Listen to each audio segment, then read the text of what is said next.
Hey guys, it's Thursday night, so Happy New Year to everybody. I finally finished a book. I started and finished Steampunk Holmes, the Legacy of the Nautilus by P.C. Martin.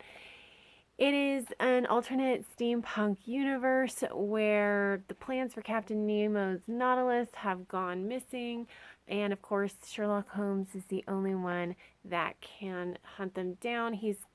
Dr. Watson has a mechanical arm. Mycroft is actually his sister, and he's on the hunt. This was disappointing. It's kind of a mess. I will admit that I haven't read any Sherlock Holmes.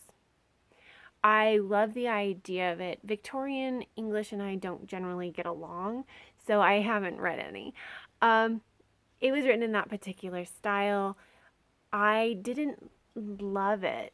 It was, I mean, the style itself, of course, I wasn't gonna love, but it was also just like, I don't know if this is true to the regular Sherlock Holmes books, but like we didn't spend hardly any time with Sherlock Holmes investigating.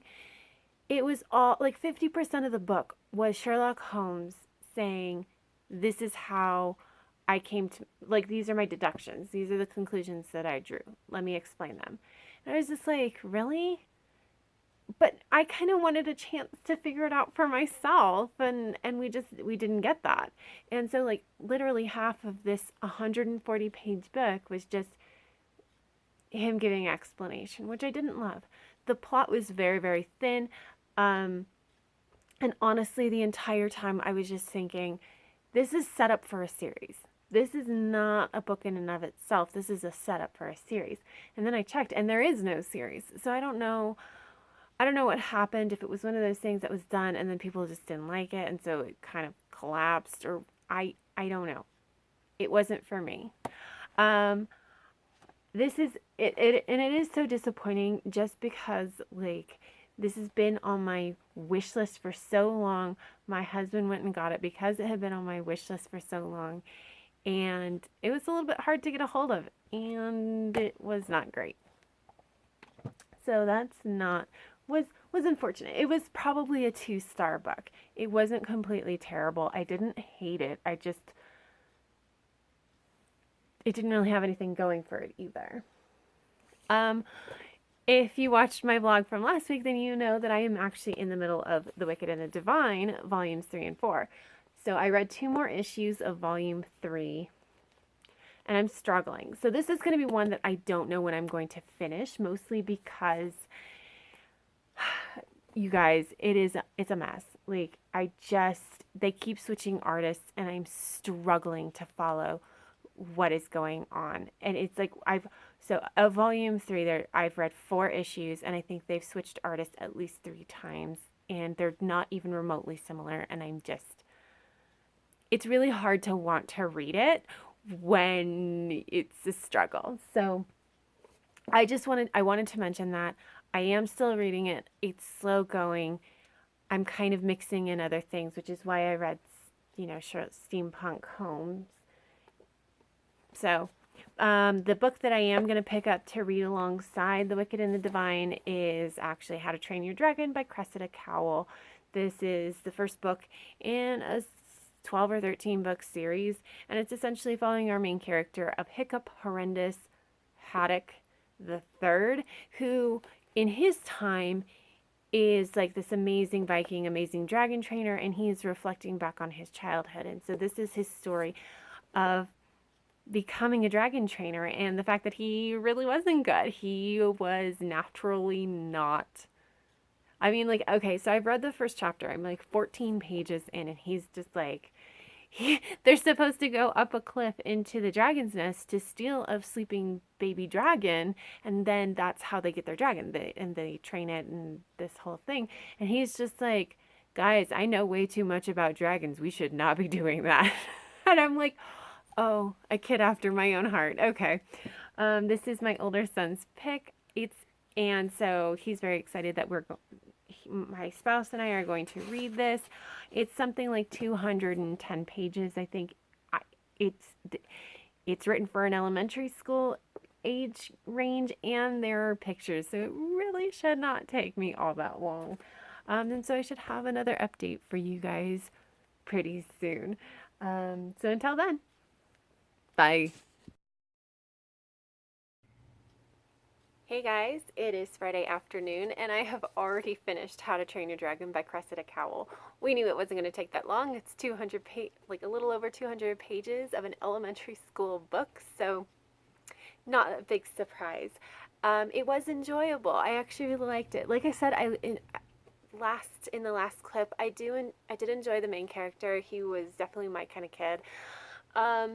The writing was obviously pretty simplistic considering that it's an elementary school. That's what you should expect. The storyline itself I thought was fun, and I completely understand why so many kids love this series and why it was picked up to be a movie.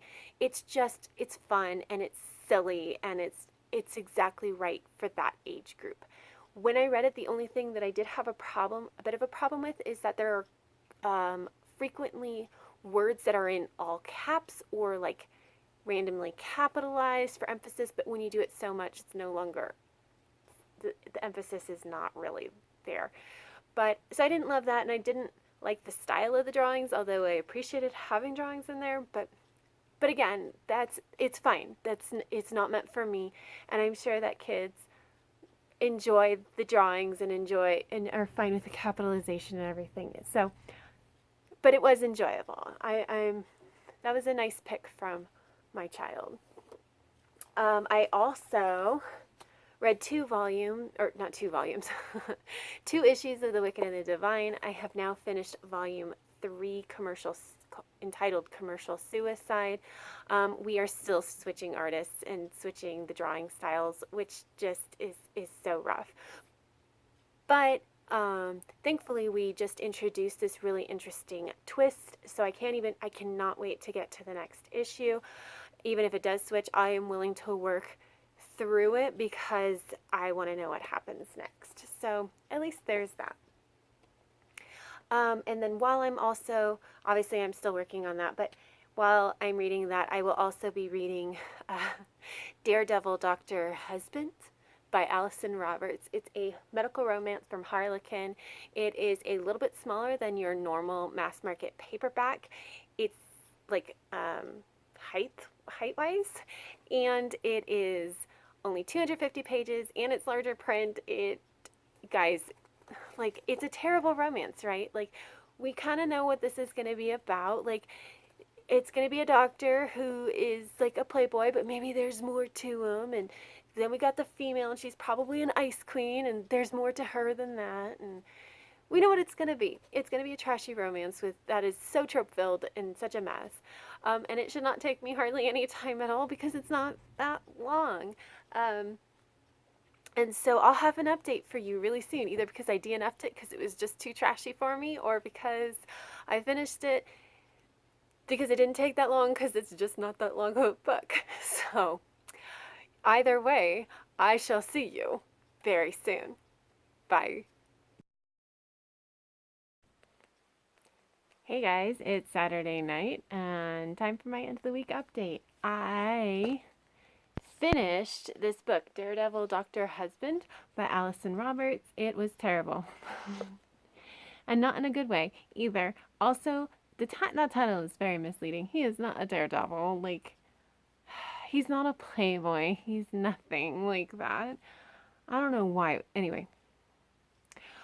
The romance part of it was about what you would expect. It was silly. It was ridiculous. It was not really believable, but still kind of fun to read. However, I did have some problems with, like, the alternate storylines that were going on, especially, like, I didn't enjoy the fact that mental illness was portrayed kind of poorly in this. I did not appreciate that there was a huge, like, surprising emphasis on this idea that there should that people in general if they have to give their all to one marriage, and if they do, then like they're burnt out and can't have another one or can never love it like the same way again. And like, you're the one person that you're supposed to be with. You can hurt other people to make ensure. It was very strange. And then this idea that like you should forgive your family members for any trauma that they caused because they're family. And I was just like, no, no, no, no, no, no. No, we've got some unhealthy things going on right here. And then lastly, like the big like thing at the end where the guy was like, I don't know if we can be together. He was because so he was in the beginning he was accused of some pretty horrific things, and at the end there's some evidence given that maybe it was correct. And like our female protagonist was just like she doubted for a moment and that was it. And then she's like, "No, I believe him. I don't think he actually did the things." But the moment of doubt that she had, he's like, I don't think I can be with somebody who doubts me. It's like, dude, you guys have not, you've known each other for maybe a month, maybe two. You need to calm down here. And then, of course, he's just like, how could I ever have thought of that? I I shouldn't have her in my life. Oh my gosh, it was a mess. So it was all the other stuff kind of made it worse. Like the romance part was about what I expected and would have been fine, but the other stuff was not good. And so after that, I did go ahead and finish The Wicked and the Divine, Volume 4. So now I am done with Volumes 3 and 4. It was good. The storyline has taken a very interesting turn. I'm very excited to see where it goes. So there's 9 volumes for this entire series. So I'm not even quite halfway through. And I have no idea where it's going to go because I was not expecting that ending. I don't remember that ending happening, even though apparently I had read this. So I'm kind of in the dark. I really don't know what to expect from the next volume, but I'm excited to read it. And then, so next, I am going to go ahead and pick up Rosemary and Rue by Seanan McGuire, the first book in the October Day series. This is the series that I am rereading in 2020. And this first book, it follows our main character of October Day, who is half fae and a knight errant in a local fae kingdom. And she's had some pretty traumatic stuff go on, so she is shunning the fae. And then, like, a person who is maybe an ally, maybe a mentor, maybe a friend, calls her up, and with her dying breaths, curses October into finding her murderer. Like, if October doesn't go looking for this murderer, the curse is going to literally kill her. So exciting. So that's what she's got to do. This is a pretty straightforward urban fantasy, sort of fantasy noir-ish. This is one of my favorite series, and I'm really excited to start rereading it. This edition of it is the 10th anniversary edition, 10-year anniversary edition. So if you're interested in like picking this up, you should know that the paperbacks are out for volumes 1 through 12, and then hardcover is 1 and then 11 through 13 because of reasons. So it's all messed up. It's gonna suck, but I don't know if they're planning on putting out any more hardcover editions. I picked this one up because it has an additional novella that I was really interested in reading, and also it's pretty and I wanted it. So that's what I'm going to be reading starting next week. I will probably have a review for it once I finish it, and it shouldn't take that long because I love that book. So that's all I have for you guys. So until next time, have happy reading, and I will see you in the next video. Bye.